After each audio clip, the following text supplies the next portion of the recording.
Hey, assalamu alaikum. So welcome to today's episode. In this episode, I would like to discuss Rahman, Raheem, and Rauf. So there are the three names. The reason I've chosen them together is that they are close in meaning, but there's a very small subtle difference. That's what we're also going to learn today. Before we start, there's this reflection I would like to bring it to your attention. So it's about first impressions. Imagine if you have very few words to say about yourself, to introduce yourself, right? What would you say? And I'm sure you would choose that word very carefully, since it means a lot, right? So when it comes to Allah subhanahu wa ta'ala, He could have chosen many other names. He could have chosen al-Qawi, right? Which means there's a strong one. Or He could have chosen majestic. Or He could have chosen any other names. But as we know, Allah subhanahu wa ta'ala, in almost every chapter in the Quran, surah in the Quran, we start with Bismillahir Rahmanir Rahim. On these two names, right? Ar-Rahman and Ar-Rahim. So having said that, those two names, the scholars and the other students of knowledge, they have translated in different ways.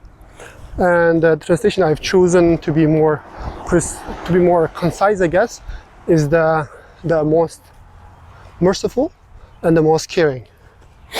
And now, before we go into the meaning of that, Ar-Rahman, Ar-Rahim, and Ar-Rauf, there's a hadith from Prophet ﷺ.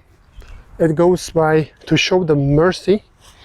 So there was this battlefield when the Prophet ﷺ and his companions were coming back. It seems there was one lady who seemed to lost her baby. You know, imagine you are in a battlefield, you are a mother, and you have a young baby, and you kind of lost your baby. And she was looking for her baby like frantically, you know, and she finds that maybe at that moment, Prophet ﷺ gives the companions example. Do you guys think that this lady is gonna throw her baby to the fire? And they say, by Allah, no. There's no doubt about it that that she's gonna do that. And Prophet ﷺ says, by Allah, that Allah's mercy is greater than this, meaning this example, right? So lesson for us to understand here is that Prophet ﷺ could have told us Allah's mercy is greater than anything else, but by giving us this example, this exact example, that we understand the intensity of this rahmah, right? So now we come back to the words Ar-Rahman Ar-Rahim.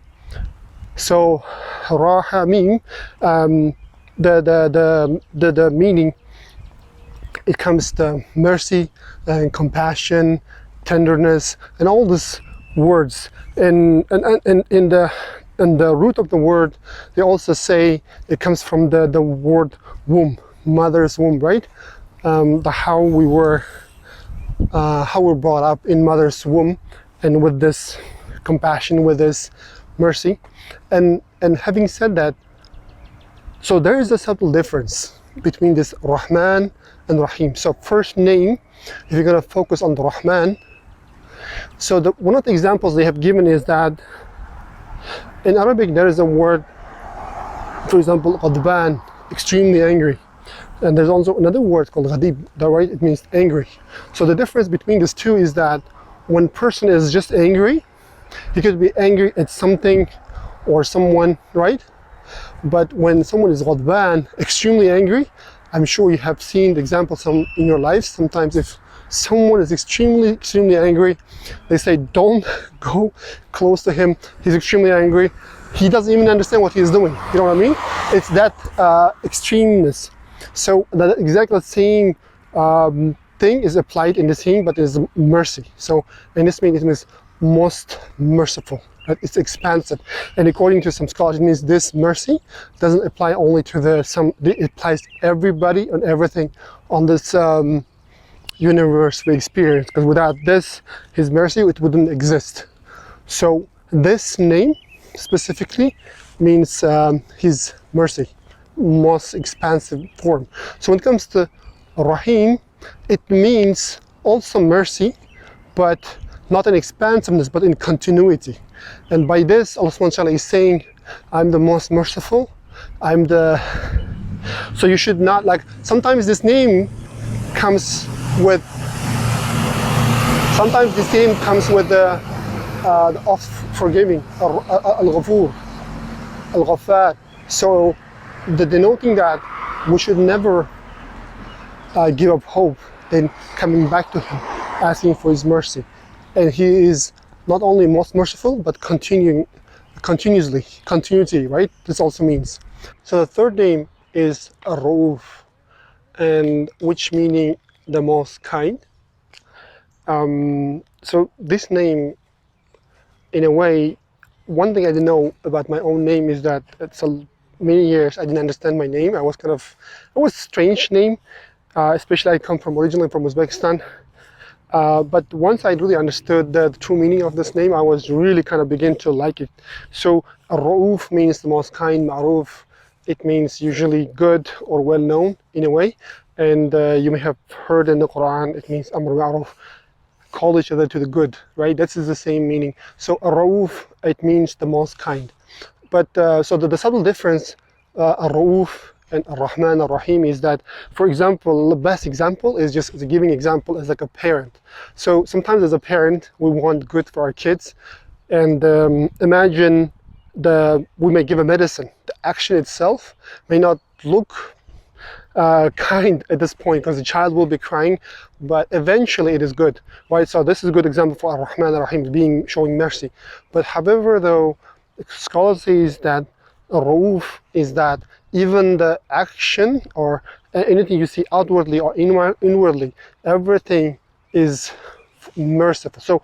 So I mean, out of this, when it comes to compassion, they say that Rauf is the highest form because it is both, sometimes even prevention. Like as a parent, you want to prevent your kids, right, to do something bad. So here you go, the three names which all goes back to Ar-Rahma of Allah subhanahu wa ta'ala. Ar-Rahman, the most merciful, Ar-Rahim, the most caring, and the last but not the least is that Rauf, the most kind. So there's also a hadith from Prophet where he said Allah subhanahu wa ta'ala divided his mercy into 100 parts and sent the one part to earth, to us, to animals and everything. Whenever you see compassion, mercy, and that mercy is being reflected upon. However, the 99% is kept. They say it's for in the day of judgment, right? So having said that, we come to the end of this episode. As usual, we'd like to draw some lessons how to live by this name. The first lesson for today is that show mercy. So the most merciful one, show mercy on you on the day of judgment. Be easy on the people. Then number 2 is that be merciful, not only with the loved ones, but also in everyday life, and especially in the business. Sometimes in business, we understand and we see some things can get really cutthroat, and Allah subhanahu wa ta'ala orders us to be merciful in any dealings in our life. And number three is to have mercy in our heart, in the meaning that sometimes we get all bogged down about our problems and we tend to forget the world. And I think the best antidote to that is, instead of focusing on ourselves, we have to focus to others, and we have to show mercy and help our community so we can reflect back upon. We have to be much more grateful for things what we have. So lesson number 4 is follow the one who was sent as a mercy to the world.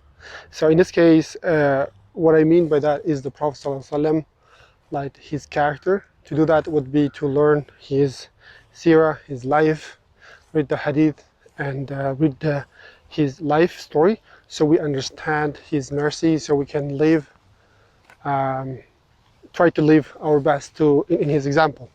And the last but not the least, the lesson number 5 is to contemplate, to think over the blessing of Allah subhanahu wa ta'ala in our lives, in small, in big, in all things. Because Allah subhanahu wa ta'ala says in the Quran that if we were take all the oceans in ink and begin to write His blessings, all the oceans would dry off, but His blessings would not be. So just to give us idea that the limitless blessings, so for us to ponder upon the blessings will give us more appreciation for what we have, and hopefully we'll find peace here in the hereafter. So that was today's lesson on Rahman, Raheem, and Rauf, and I'll see you in the next one. Assalamu alaikum.